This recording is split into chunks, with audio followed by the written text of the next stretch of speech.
finally, what we all have been waiting for and calling for and questioning why it wasn't happening. Stephanie White has stepped up to the plate in defense of Caitlin Clark. I could not believe my ears, guys. I could not believe my ears when I heard this. Stephanie White actually being bold enough to stand on business and protect Caitlin Clark. Stephanie White. Everyone thinks they know the story of what Stephanie White just did. But what actually happened is so much more explosive than what you've been told. It all starts with one word she used to describe Caitlin Clark.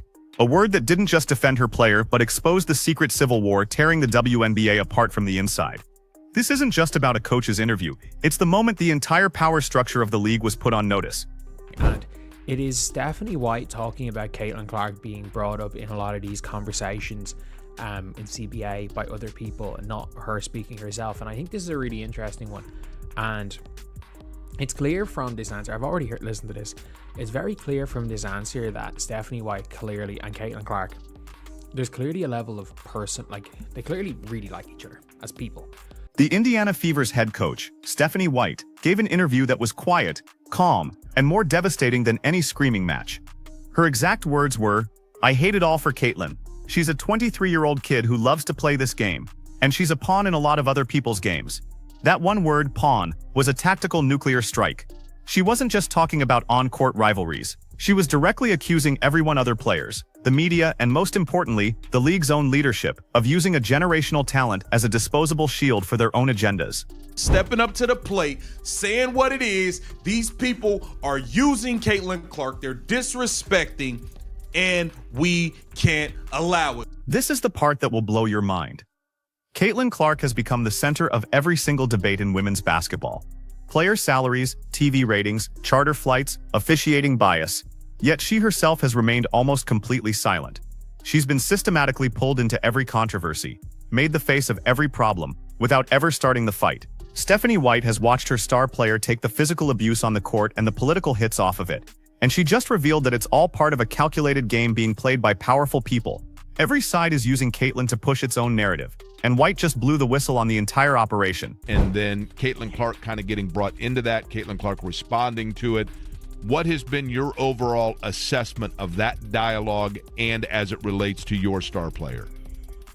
Yeah, I mean, I hate it all for Caitlin. I feel like, she's a 23-year-old kid who loves to play this game, who is a pawn in a lot of other people's games and a lot of other people's narratives, and I hate that for her.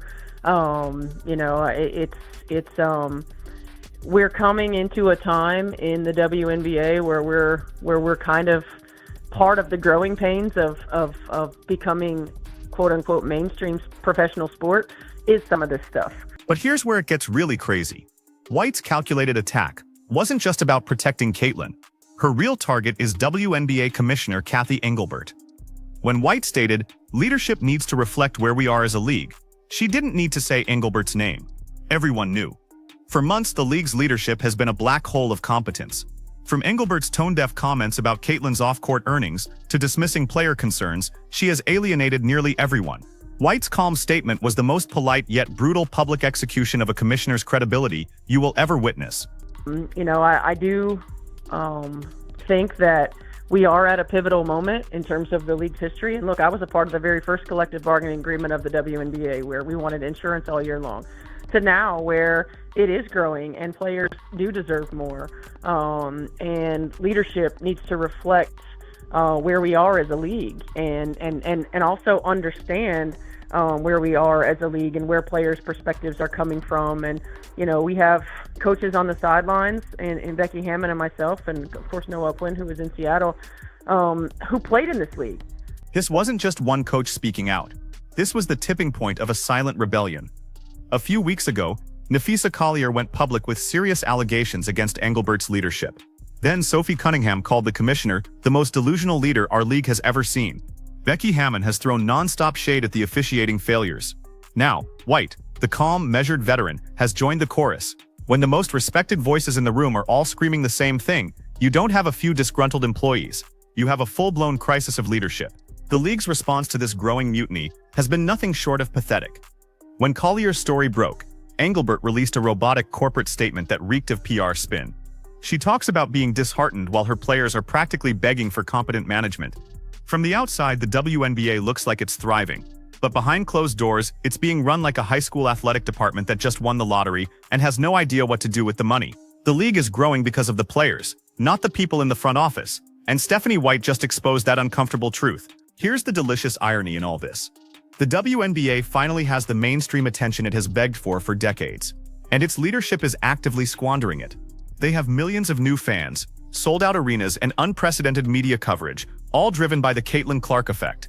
But instead of capitalizing on it, they're consumed by internal power struggles and PR disasters. They use Clark's image to sell tickets and secure sponsorships, but the moment things get difficult, she becomes the scapegoat. It's a deeply dysfunctional relationship, and the fans are starting to see right through it. What makes White's perspective so powerful is that she's not some rookie coach. She's been in this league since its infancy, back when players were fighting for basic health care. She knows the difference between legitimate growing pains and sheer incompetence. When she calls this a growing pain, she's giving the league a lifeline, but her message is clear. The current leadership is stuck in the past, unable to handle the demands of a modern mainstream sports league. Her authority makes her criticism impossible to dismiss as simple drama. She isn't just angry, she's delivering an expert diagnosis. This story isn't just about one player anymore. This has become something much bigger. It's about the soul of the WNBA. The league has built a bizarre culture where it wants to celebrate women's basketball, but only if it can pretend one transcendent player isn't driving the revolution. They'll use Caitlin's face on every advertisement, but panic the second she gets too much credit. It's the same story we've seen with Michael Jordan, LeBron James, and Serena Williams. Game changers create jealousy and fear. But great leagues are defined by leaders who navigate that, not hide from it. Let's strip away the politics and the drama. At the center of this storm is a 23-year-old who, as Stephanie White said, just loves to play the game. Every move she makes is dissected. If she smiles, she's fake. If she's stoic, she's arrogant. If she wins, it's favoritism. If she loses, she's overrated. She has become a pawn for everyone. The league uses her for growth, the media for clicks, other players for leverage. White's statement wasn't just a defense of her player. It was a desperate plea to see the human being caught in the crossfire. So the WNBA is at a crossroads. It has the momentum, the stars, and the attention to become a global powerhouse. But it's also suffering from a catastrophic failure of leadership that is turning its biggest asset into its biggest controversy. Stephanie White didn't just fire a warning shot, she lit a fuse. If the league continues to treat its biggest star like a pawn instead of a queen, it won't just be Caitlin who eventually walks away. It'll be the millions of new fans who came to watch her play.